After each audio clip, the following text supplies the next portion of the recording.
युक्ति युक्त निर्बंधन, युक्ति युक्त निर्बंधन,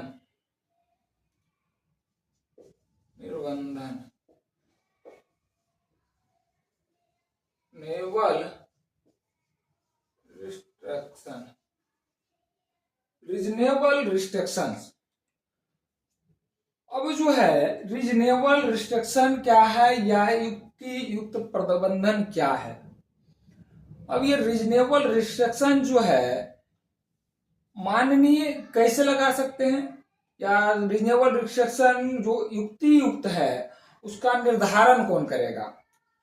ठीक है, तो जो रीजनेबल रिस्ट्रिक्शन है, युक्ति युक्त निर्बंधन है, ये विधानमंडल के द्वारा नहीं लगाया जाता है, विधानमंडल के द्वारा ये नहीं लगाया जाता है।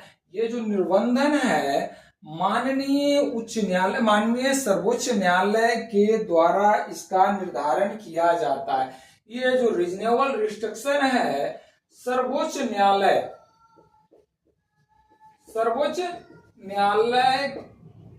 का जो है सर्वोच्च न्यायालय के द्वारा इसे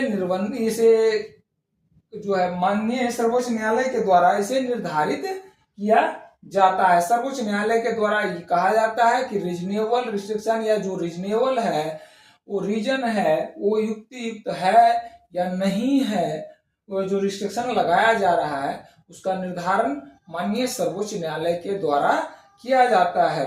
अब जैसे वो आर्टिकल जो 19 का 1 पे जितना निर्बंधन है वो आर्टिकल 19 का 2 से आर्टिकल 19 का 6, आर्टिकल 19 का 2 से आर्टिकल 19 के 6 में दिए गए प्रावधानों के अनुसार ही उस पर रिस्ट्रिक्शन लगाया जा सकता है, अन्यथा किसी अन्य माध्यम के द्वारा उस पर रिस्ट्रिक्शन नहीं लगाया जा सकता है।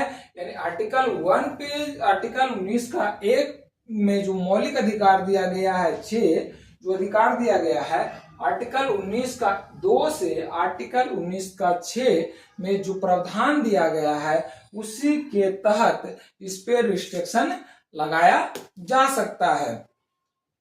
अगर बात करें कि निर्बंधन का विशेष अर्थ क्या होता है, तो निर्बंधन का जो विशेष अर्थ होता है विशेष परिस्थितियों में उसको प्रतिबंधित किया जा सकता है, यानी उसको जो कर सकते हैं प्रतिबंधित। अगर इसका विशेष परिभाषित करें तो प्रतिबंधित कह सकते हैं, यानी पूरी तरह से